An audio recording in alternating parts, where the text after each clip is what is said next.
오늘 이 저녁에 우리에게 주신 하나님의 말씀은 잠언 26장 1절 2절 말씀, 우리 다 같이 한 목소리로 합독하시겠습니다. 시작.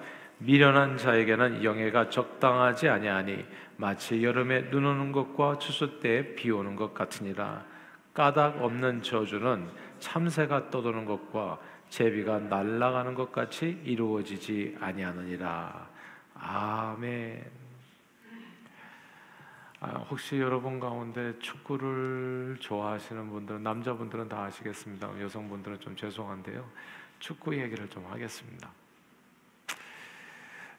지난 1월 카타르 아시안컵 축구가 시작이 아주 창대했었어요. 그리고 요즘은 여성분들에게도 한국 축구가 굉장히 인기가 있는 게, 이제 이렇게 걸출한 손흥민 같은 아주 걸출한 축구 선수가 나오는 바람에 세계적인 인기를 끌다 보니까 이제 대한민국 국민들이 이제 남녀노소 할 것 없이 이제 많이 이렇게 이제 축구에 대해서 관심을 갖게 된 거죠. 지금은 그 어느 때보다도 대단한 선수들이 많이 나오는 시대인 것 같아요. 손흥민, 이강인, 김민재, 세계 최고의 축구 리그에서 주전으로 활약하잖아요. 예전에 우리 박지성 선수가 있었지만 맨유라는 큰 그룹에서 아주 이렇게 뛰어난 그런 축구 클럽에서 박지성 선수는 사실 그때만 해도 교체 선수로 많이 뛰었었죠. 주전으로 나오기보다는. 근데 지금은 당당하게 다 주전으로 뛰는 선수들이 됐으니까 보통 일이 아닌 겁니다. 그러니까 이런 선수들을 보유한 대한민국을 이번 아시안컵에서, 그래도 아시아에서는 우리가 1등 아닌가? 뭐 이런 생각으로 나간 거예요. 다 우리 미치다라는 생각으로 이렇게 나갔고, 실제적으로도 피파 랭킹에서 우리가 거의 최고. 그러니까 우승을 다툴 팀이 일본, 한국, 이란 이렇게 처음부터 이렇게 얘기하면서 시작된 경기였거든요. 아무튼 역대급 선수들로 이렇게 팀을 이루었기 때문에 드디어 대한민국이 64년 만에 이제 아시안컵 우승을 차지할 수 있다, 이런 기대가 컸었고, 그래서 백성들이, 우리 국민들이 많이 흥분했었죠. 근데 조별리그 경기에서부터 생각처럼 막 시원하게 경기를 풀어가지 못하는 느낌을 받았어요. 선수들 사이에 패스가 잘 안 맞고, 상대를 가볍게 이겨야 된다는데 가볍게 이기기보다는 특출난 한두 명의 선수가 우여곡절 끝에 승리를 따내는 이런 꾸역승이라고 그래요. 이걸 꾸역꾸역 이겨가 나간다 그래서 이 꾸역승이 많았던 거예요. 쉽게 이길 수 있다고 생각했던 팀에게 고전하고 패배할 뻔한 순간도 있었습니다. 이게 뭔가 잘못되어 가고 있다는 생각이 든 거죠. 그리고 이제 8강전에 그 호주와의 경기에서 연장 승부 끝에 손흥민 선수가 고군분투 혼자 뛰어다녀가지고 간신히 이제 페널티킥 하나 얻어가지고, 그리고 또 프리킥으로 그냥 대표팀이 객관적인 전력에서 크게 이게 이렇게 앞선다고 생각한 모든 팀들에게 고전을 하고, 그리고 특별히 이제 4강전에서 요르단과의 경기에서는 정말 무참하게 슈팅 한 번 하지 못하고 2대0으로 진 거거든요. 이게 대한민국은 세계 축구 랭킹 23위, 요르단은 87위. 대한민국과 요르단 사이에 무려 60나라나 있는 거예요. 그렇게 우리보다도 이게 한참 뒤처진 그 나라에 상대를 2대0으로 이겨도 시원치 않을 판국에 패했을 뿐만 아니라, 이거 월드컵도 아니고 아시안컵에서 쩔쩔매다가 그 경기 내용 자체도 형편없어서, 예전에 우리가 독일 2대0으로 이길 때 있거든요. 일방적으로 깨지다가 어쩌다가 두 골 집어넣은 거. 근데 이게 아니에요. 요르단과의 경기는 일방적으로 밀리다가 졌어요. 그러니까 국민들이 분노가 아주 탱천해진 겁니다. 이만저만한 실망이 아니에요. 일단 구슬도 꿰야 보배인데, 이 최고의 선수들을 꿰지를 못했던, 제대로 훈련시키지 못해서 형편없는 조직력으로 경기를 치르고 모든 게임을 무전술로 일관한 크린스만 대통령, 그 대표팀 감독에 대해서 이제 패배의 책임을 이제 묻게 된 겁니다. 처음에는 이렇게 생각했었어요. 그저 능력 없는 감독, 그리고 그런 무능력하고 불성실한 감독을 선임한 대한축구협회 회장과 임원들이 책임을 지고 물러나야 한다는 목소리가 높았습니다. 이제 이런 분위기가 이제 좀 지나가고 있었을 때 갑자기 묘한 신문 기사 하나가 저 영국에서 오르게 되죠. 요르단과 4강전을 앞둔 바로 직전 저녁 시간에 다음날 경기를 준비하며 온 선수들이 집중해도 모자랄 그 시간에 현 대표팀 주장인 손흥민 선수와 막내라고 볼 수 있는 또 이강인 선수와 몇몇 젊은 선수들이 또 탁구 치러 간다는 바람에 탁구 치러 가지 말라고 이걸 뭐 탁구 게이트라고 얘기하더라고요. 하여튼 이 탁구 게이트로 인해 가지고 몸싸움이 벌어지고 손흥민 선수가 손가락이 탈구되는 아주 큰 부상이 한 6개월 정도 걸리는 완전히 나가려면.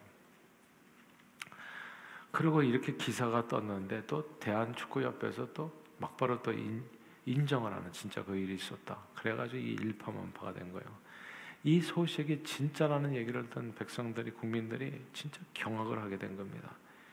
이게 어떻게 국가를 대표해서 나간 그 축구 경기에서 국민들이 염원을 틀림없이 알 텐데 그냥 그 응원을 등에서 하고 어떻게 앞에서 그렇게 싸움 박질을 할 수 있나 이제 이런 내용이고 그리고 나이 차이가 적지 않은데 서로 멱살 자유를 할 수 있는지 이것도 이해가 안 되고 또 두 사람은 그렇다 쳐도 손가락에 탈골되는 큰 부상을 입을 때까지 도대체 코치들과 감독들은 뭐 하고 있었나?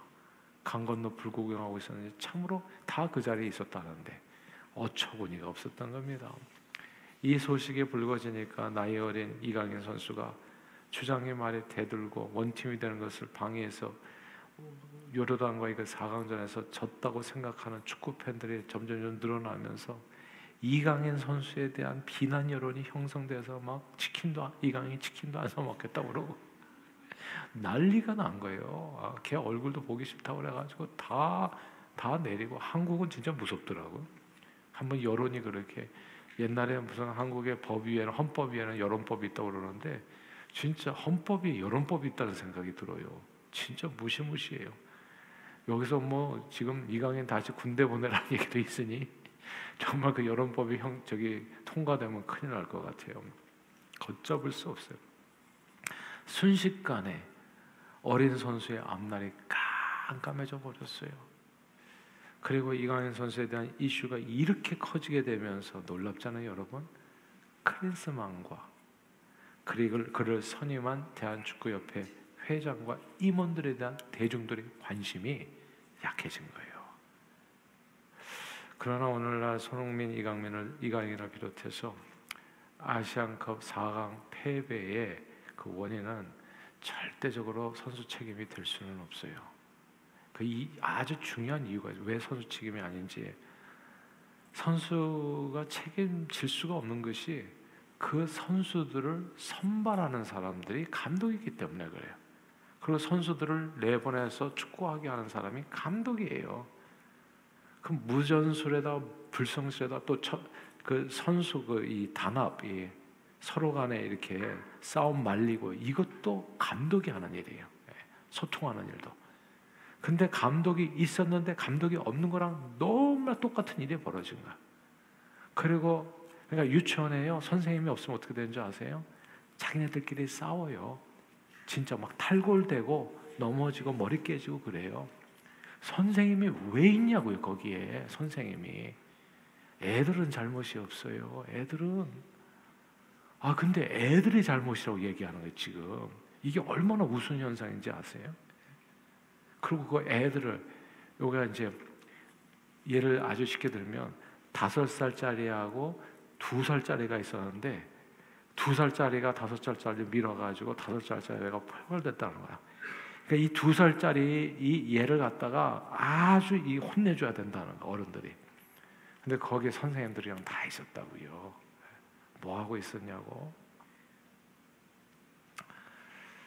그리고 그런 선생님들을 또 누가 임명했어요? 이 대한축구협회 관계자들. 실력과 인성이 준비가 안 된 선수 개인도 물론 문제죠. 근데 그렇게 따지면 문제 없는 사람이 어디 있겠어요? 우리 애들은 항상 문제를 일으켜요. 그러니까 애들 잘못이라고 할 것 같으면 선생을 그만둬야 돼요. 그러니까 선생이 훈련을 받는 거잖아요. 아이들을 어떻게 잘 다룰 수 있는지, 어떻게 양육할 수 있는지, 어떻게 싸움이 벌어질 때는 싸움을 못하게 하는지, 그리고 어떻게 소통을 하는지, 설득을 하는지, 어떻게 양육하는지, 이거 누가 하는 거예요? 이게 어른이 하는 거잖아요, 사실은. 그리고 진짜 안 된 경우는 어떻게 해요? 선생님이 격리를 시키는 거죠. 얘는 걔는다마다 막 받는다. 그러면 그 아이를 거기다 두면 안 되는 거죠. 실력과 인성이 안 된 개인도 뭐 이게 갈 길이 좀 있지만은, 그런 선수들을 기용한 감독은 정말 이 모든 사태의 주범이라고 볼 수 있고, 그런 미련하고 무능한 자를 감독으로 선임한 축구협회는 더더욱 이 모든 일의 핵심이라고 볼 수 있어요. 예. 그런데 너무나 마음이 아프고 안타까운 것은 이제 그 모든 책임을 이강인이라는 이 어른 선수가 지고 쓰러지게 됐다는 점이에요. 너무 불쌍하지 않아요, 여러분? 물론 그 어린 선수가 잘했다는 얘기가 전혀 아니죠. 근데 그 잘잘못을 따지자면 이런 일이 오늘날만 있냔 말이에요. 우리 한국 대표팀에만. 세상 천재 사람 모이는 데는 늘 있는 일인데, 그걸 잘 하라고 억대 연봉을 줘가지고 사람 세워놨는데, 이런 무능력한 자가 아주 진짜 다 망가뜨리는 거예요. 이 모든 일의 진짜 책임자는 클린스만과 그를 선임한 축구협회에 있어요. 제가 이 이야기를 장황하게 설명하다가 크게 오늘 본문이 돼서 그래요. 크게 26장 1절을 읽겠습니다. 그 얘기를 하는 거예요. 이 잠언 말씀이 26장 1절 읽을까요? 시작. 미련한 자에게는 영예가 적당하지 아니하니 마치 여름에 눈 오는 것과 추수 때에 비 오는 것 같으니라. 아멘. 미련한 자에게는 영예가 적당치 않다. 미련하고 무능력한 자를 리더로 세워서는 안 된다는 뜻이에요. 이게 그렇게 하는 것은 마치 여름에 눈 오는 것, 추수 때 비 오는 것과 같다. 여름에 눈이 오면 농작물이 싸그리 죽어버립니다. 그러니까 그날 농사는 끝났다는 거예요. 우리는 월드컵이란다. 아시안컵 사가 끝나버린 거예요. 농사 끝난 거예요. 무능한 자를 리더로 세우는 순간에 기대는 없는 거예요. 끝. 추수 때 폭우가 내리면 간신히 거기까지 갔어요. 그냥 추수 때 가을까지 갔단 말이에요. 거기서 폭우가 내리면 마지막 순간에 다 버리는 거예요. 그냥 이렇게 해가지고 손흥민 이강인 해가지고 이렇게 키워놨는데 추수 때 비가 내려버린 거예요. 이게 그냥 끝장나 버린 거예요. 얼마나 이 상실감이 크냐고요. 온 국민의 상실감이. 이게 도대체 누가 뭐가 문제냐고. 오늘 본문은 한 줄로 얘기해요. 미련한 자에게 영예를 주는 것은 그 망하는 길이다. 이렇게 얘기한다고요. 세계 최고의 인재들을 보유하고 있어도 미련한 자에게 영예, 높은 자리를 주어서 그 인재들을 다스리게 하고 그들의 귀한 삶을 맡겨서 관리하게 하면 모두 다 얼어 죽고 폭우에다 쓸려가 버린다는 말씀. 손가락 부러지고 한 해는 그냥 다 이강인 치킨 다 내리고 이렇게 다 파괴된다는 그 말씀을 한 절에 줄여가지고 설명해 준 내용이에요. 이게 한국 축구팀에 대한 얘기입니다. 대한민국에서 오늘 벌어진 일에 대해서 무진장한 손해를 보게 된다. 지금까지 정말 클린스만과 그를 선임한 축구협회를 통해서 대한민국이 받은 손실은 말로 할 수가 없어요. 이거 여름에 눈 온 거하고 똑같이 됐어요. 아시안컵 4강에 패하는 바람에 잠을 설치며 응원한 국민들은 말할 수 없는 실망감. 손흥민 선수는 6개월 되는 그 큰 부상. 한없이 어린 이강인 선수는 이제 회상하기 어려운 이미지 타격받고, 그리고 최고의 선수들과 최고의 팀 대한민국의 좋은 이미지는 이게 이미지도 다 광고인데 다 부서져 버린 거예요. 그래가지고 그냥 패러디가 많이 돌잖아요. 그냥 탁구 치는 패러디가 세상에 이런 정말 부끄러워요. 이렇게 돼버렸잖아요. 오늘 본문 말씀 여름에 눈 오는 것과 같다. 끝나버린다 그게. 이 대형 사고의 원인은 절대 선수들에게 있지 않아요. 만약 이강인 선수와 또 몇몇 젊은 선수들이 문제가 됐다면 안 뽑으면 돼요. 안 세우면 된다고. 감독이. 축구는 팀 경기이기 때문에 팀워크를 해치는 선수는 기용하지 않으면 돼. 근데 굳이 기용했다면 그 책임을 져야 되는 거죠. 그 사람이. 선수가 무슨 책임이냐고요. 그리고 팀워크를 해치는 선수는 사실 어제 오늘 일이 아니거든요. 그렇게 절대 안 돼요. 문제 일으키는 사람, 깨진 바가지는 언제나 안에서도 밖에서도 세요. 반드시 못된 행동하고요. 팀워크 깨는 일을 평소에 다 보여주게 돼 있습니다. 만약에 그런 내용을 감독이 그리고 코치진이 몰랐다면 이건 진짜 무능력한 거예요. 그냥 다 잘라야 되는 거예요. 그거는. 예. 선수 파악도 못한 사람이 무슨 감독을 하냐고. 그런데 알고서 그렇게 했다? 알고서 그랬다면 그거는 더 큰 죄죠. 미련한 리더를 따르는 사람은 오늘 본문에 다 죽음에 이른다는 뜻이에요. 이게 잠언 말씀입니다. 그래서 우리 교회에서도 참 교훈이 많은데요. 우리가 이 당회 시무장로님 되는 것도 엄청 까다롭게 되고 하는 이유는 이것 때문에 그래요. 미련한 사람에게 그 위치를 가게 되면 정말 다 죽고 싶더라고. 그냥 끝나버리더라고요. 그냥 모일 때마다 싸워. 모일 때마다. 야, 무시무시하더라고 진짜. 그래서 이게 그러니까 이 과정을 두는 거예요. 기명기고 아니면 아니고 절대 세워서는 안 되는 게 미련한 자에게 영예를 주는 거더라고요. 그러면 그게 꼭 어떻게 되냐면 여름에 눈이 내리는 것과 추수 때 비 오는 것과 아주 똑같아져요. 성경에 계속 이런 얘기가 나오는데 사무엘상 25장에 보면 뭐 제가 자주 듣는 얘기도 합니다만은 유대 광야 마온에 살던 욕심 많은 부자 나발이 이야기가 나와요. 갈맥 족속이었던 이 나발은 목축업을 했는데 다윗과 그의 부하들이 지켜주는 바람에 목축업으로 크게 부자가 됩니다. 근데 추수 때가 돼서 다윗이 자기 부하들을 보내서 양떼를 보호해준 대가로 조금 먹을 것을 달라고 요청하는데 다윗을 빗대어 막 주인을 떠난 종이라고 욕을 하면서 그냥 비난하고 다윗의 부하들을 그냥 빈손으로 쫓아내버립니다. 다윗이 얼마나 화가 나요. 이 사람이 감사를 모르는 사람이구나. 그래서 군대를 일으키자. 400명 칼차고 가자. 다 죽이자. 이렇게 된 거예요. 이제 나발과 그의 식솔들의 운명은 풍전등화 바람 앞에 등불 신세가 된 겁니다. 만약 나발의 지혜로운 아내 아비가일이 나서지 않았다면 나발의 식솔들은 이유도 모른 채 싸워야 돼. 이유도 모른 채. 칼 들고 오니까 어떻게 되겠어요? 싸워야 되잖아요. 그러니까 이 미련한 자가 리더가 되면 맨날 싸우는 일이 벌어지더라고요. 그래서 제가 알게 된 거예요. 교회에서 분쟁은 미련한 목회자 때문에 생기는구나 라는 것을 알게 된 거예요. 성도들이 무슨 죄가 있겠어요? 교회 온 자밖에는 없지.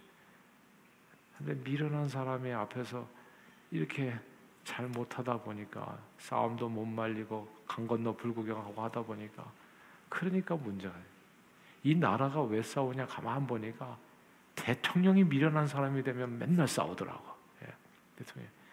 대통령이 되기 전에야 여당이고 야당이고 있는 거죠. 대통령이 되면 통합을 해야지. 통합을. 뭐 대통령이 반쪽 대통령이 될 일 있습니까? 대통령이 되면 통합을, 그러니까 나는 여당도 아니고 야당도 아니고 양쪽 얘기를 다 듣고 아무튼 그때마다 정착. 그래서 그 노무현 대통령이 오늘날까지 존경받는 이유가 그거잖아요. 틀림없이 그 전에는 좌파였는데 대통령이 되고 나니까 이분이 달라지더라고.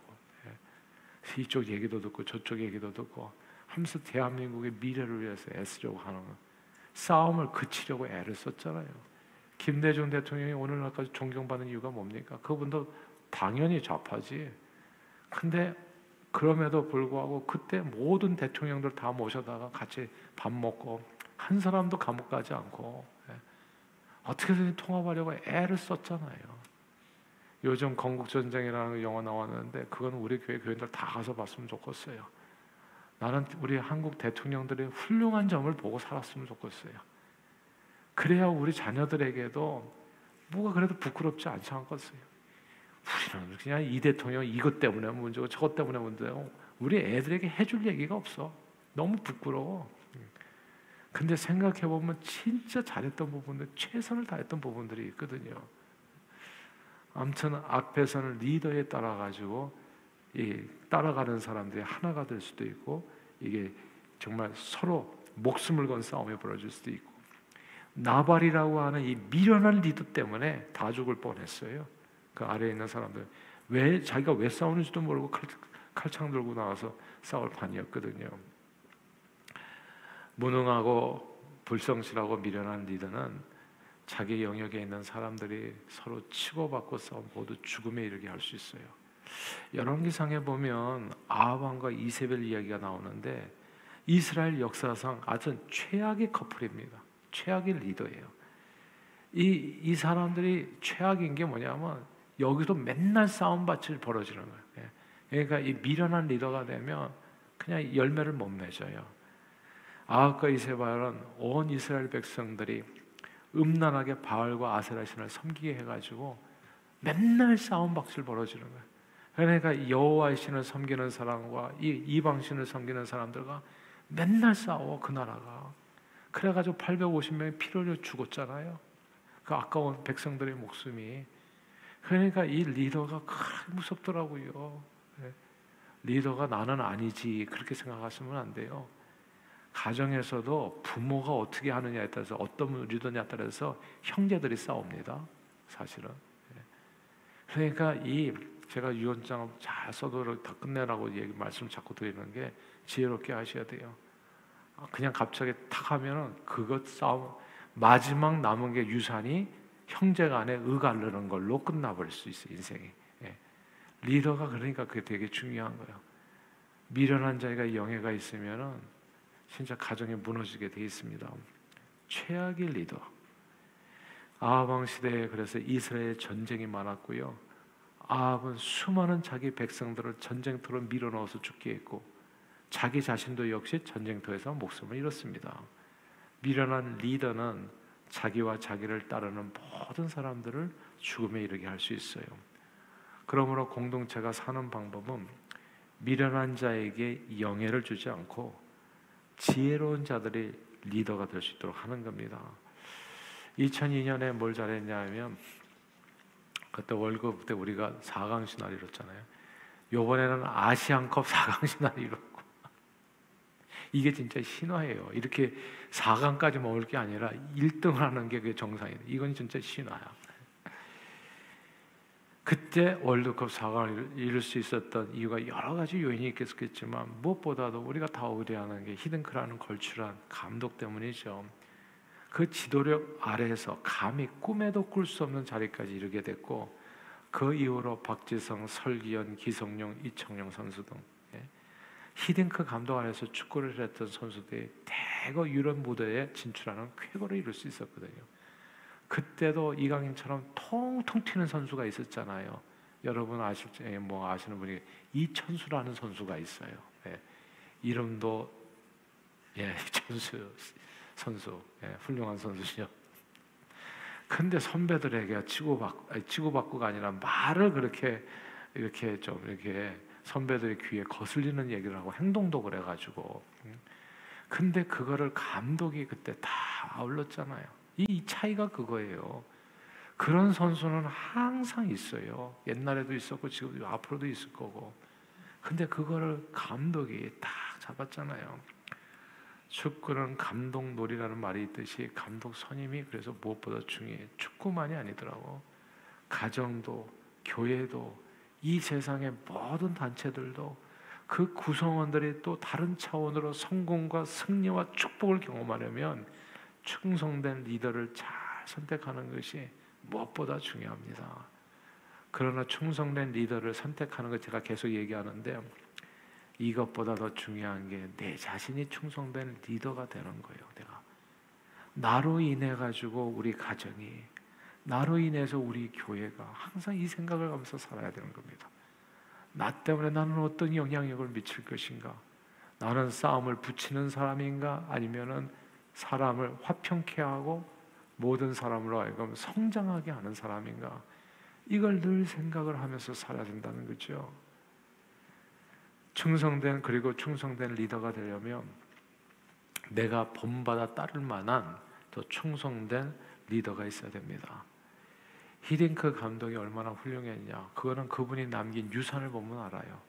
그분 밑에서 운동했었던 박지성, 설기현, 기성용 이런 선수들이 대거 유럽 무대에 나갔을 뿐만이 아니라 그 히딩크 감독 때 선수 생활했던 그 선수들이나 코치로 함께 일했던 분들이 다 감독이 됐어요.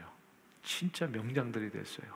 지금 한국 축구를 인정하는 박항서 감독, 그때 코치했었던 분이거든요. 그리고 황선홍, 홍명보 선수들이 오늘날 감독질을 정말 잘해요. 마찬가지로 충성된 리더가 되려면 내가 본받아 따를 만한 충성된 리더가 있어야 되는데, 우리 그리스도인들에게는 충성된 리더가 있죠. 예수님이 충성된 리더입니다. 그래서 너 아무든지 누구를 주를 따라가려거든 자기를 부인하고 자기 십자가를 지고 주를 따르라 얘기하잖아요. 그분의 모습을 본받아서 살려고 하면 자연스럽게 좋은 리더로 세움을 받게 됩니다. 저는 그거를 알아요. 우리 외할머니가 우리 가정의 리더셨어요. 그리고 저희 가정은 우리 어머니가 리더였고, 근데 외할아버지 힘도 더 세고 그리고 배운 것도 더 많고, 근데 가정의 리더는 누가 되냐면 예수 따르는 사람이 리더가 되더라고요. 예수 따르는 사람이. 예수를 안 따르는 사람은 희한해. 완전히 생각도 어쩌면, 저희 아버님이 그 경성제대 서울대 나오셨잖아요. 아주 옛날에 엄청 똑똑하셨어요. 하여튼 IQ도 굉장히 좋았고 동네에서 하여튼 천재라는 얘기를 들으셨다고 하더라고요. 근데 제가 볼 때는 너무너무 이렇게 지혜롭지 못한 결정들을 많이 내리시더라고요. 가정에서. 야, 이게 그래서 다르구나. 이 똑똑한 스마트한 거하고 위스덤이 다르구나. 저는 진짜 온몸으로 경험을 했어요. 뭐가 다르냐 하면 우리가 어머니 말은 들어요. 아버지 말은 안 들어요. 똑똑한데 안 들어요. 그리고 아버지는 무서워해요. 피해서 도망 다녀요. 그럼 그게 무슨 리더십입니까? 똑똑한데 아무런 영향력이 없는 리더십이 되더라고요. 그래서 제가 안 거예요. 예수를 따르는 사람이 진짜 트루 리더가 되는 거구나. 예수를 따르는데 왜 트루 리더가 되냐 하면 예수님이 어떤 분이었냐면 제자들의 발을 씻기시잖아요. 남녀노소 유대인 이방인 할 것 없이 모든 이 말을 귀담아 들어주잖아요. 가나안 여인의 말도 끝까지 귀담아 들어주잖아요. 귀신 들리는 아들을 둔 그 아버지 그 얘기도 들어주고 38년 된 환자 얘기도 들어주고, 주님은 진짜 이 경청이 다른 사람의 필요를 채우는 그 리더십, 항상 온유하고 겸손한 주님을 앞에 세우고 나면 더 이상 무슨 모델이 필요가 없어요. 그분을 따라가니까 우리 외할머니가 우리 가정에서 리더가 되시고 외할머니의 말씀에 따라서 순종해가지고 자녀들이 다 예수 믿고, 이게 이렇게 되더라고요. 우리 가정에서도 마찬가지고. 그리고 우리 예수님을 본받아 보니까 제가 왜 새벽 기도하냐면 간단해. 저는요 예수님이 그리 사셨더라고. 그래서 새벽에 하고 밤에 하고 이게 난 예수님 따라서 하는 거예요. 그냥 예수님이 그렇게 사셨어요. 그래서 뭐 새벽에 못 일어난다, 그건 it's up to you. 근데 저는 얘기하는 게 뭐냐면 예수를 따라 사는 게 신앙생활이에요. 자기를 부인을 하고 자기 육체를 쳐서 복종시키고 육신이 시키는 대로 살지, 생긴 대로 제발 살지 말고 우리는 예수님의 형상대로 살아야 된다. 예수님의 삶이 마태, 마가, 누가, 요한복음에 그대로 나와 있잖아요. 그럼 예수님 사진을 앞에다 딱 붙이고 나는 그분을 따라서 살아가는 거예요. 그러면 그분을 본받게 된다고요. 큰 바위 얼굴을 붙이고 그렇게 살아가면 아침에 일어나서 하는 일, 다 자기 전에 해야 될 일, 이게 꽉 순서적으로 채워지게 돼요. 그 속에서 누구를 본받게 되냐면 주님의 인격을 본받게 돼요. 그 삶을 온유하고 겸손하고 섬기셨던 분, 자기 자신의 삶을 많은 사람의 대속물로 주셨던 분, 정말 남녀노소 모든 사람들을 발을 씻겨주기까지 섬기셨던 분, 그분을 알게 돼요. 그리고 그분을 따라서 가게 되면 놀랍게도 가정에서도 아버지로서, 어머니가 한다면 또 어머니로서 자녀들이 순종을 하게 되더라고요. 그의 말을 듣고 따르게 되더라고. 그리고 그 인생이 또 이렇게 변하게 되더라고요. 그러므로 저는 저와 여러분들 늘 예수 그리스도를 본받아서 선한 리더십으로 여러분들이 속한 가정과 교회 그리고 공동체를 복되게 하고 세상을 구원하는 데 존귀하게 쓰임받는 저와 여러분들 다 되시기를 주님의 이름으로 축원합니다. 2절은 제가 짧게 말씀을 드릴게요. 2절을 한번 읽어보겠습니다. 2절 26장 2절입니다. 같이 읽어볼까요? 시작. 까닭 없는 저주는 참새가 떠도는 것과 제비가 날아가는 것 같이 이루어지지 아니하느니라. 아멘. 이게 이제 이루어지지 않은 소원을 이야기하는 건데 그건 까닭 없는 저주라는 겁니다. 언젠가 이런 이야기 들었어요. 어떤 미국 목사님이 비행기를 타셨는데 옆에 앉은 남자분이 막 식사를 거르면서 막 이렇게 자꾸 기도를 하더래요. 그래서 이분이 크리스찬이구나, 아주 독실하구나, 막 금식 기도를 하는 거구나. 물어보니까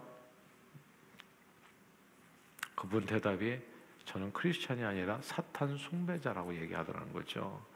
그래서 왜 금식을 하냐고 물어봤더니 지금 사탄 숭배자 컨퍼런스가 열리고 있는데 거기에서 우리들이 모여서 그 지역 목사님들이 여자 문제나 혹은 재정 문제 등에 걸려가지고 쓰러질 수 있도록 금식하면서 기도한다는 겁니다.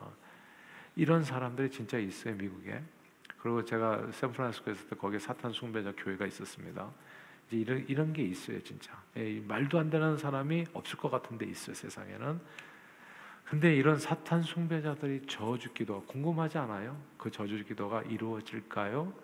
자, 저와 여러분들이 함께 있는 오늘 본문에서는 이런 까닭 없는 저주는 이루어지지 않으니까 걱정하고 두려워할 필요가 없다. 오늘 본문은 그렇게 얘기하는 거예요. 사실 성경 역사를 쭉 보잖아요. 창세기부터. 그러면 늘 이방신을 섬기는 사람들이 하나님의 백성들을 저주했던 경우가 적지 않았다는 것을 보게 돼요. 모압 평지에서 모압 왕 발락은 하나님의 백성들을 저주하기 위해서 거짓 선지자 발람을 기용을 하죠. 돈을 주고서 고용을 하죠. 근데 발람이 어떻게 합니까? 저주 대신에 축복을 해주잖아요. 그러니까 저주를 해도 그게 다 하나님의 백성들에게는 무엇으로 돌아온다? 축복으로 돌아온다. 근데 그것이 1절이에요. 2절이 뭐냐면 발락의 저주는 그대로 발락에게 다시 돌아가요. 야, 블레셋 장군 골리앗이 성경에 보면 저주했다고 그래요. 하나님의 백성들을 저주하고 자기네 신들의 이름을 다 불러서 하나님의 백성을 저주했다고 얘기해요. 소년 다윗을 저주했죠. 근데 어떻게 됐습니까? 결과는 저주가 까닭 없는 저주는 이루어지지 않는다고요.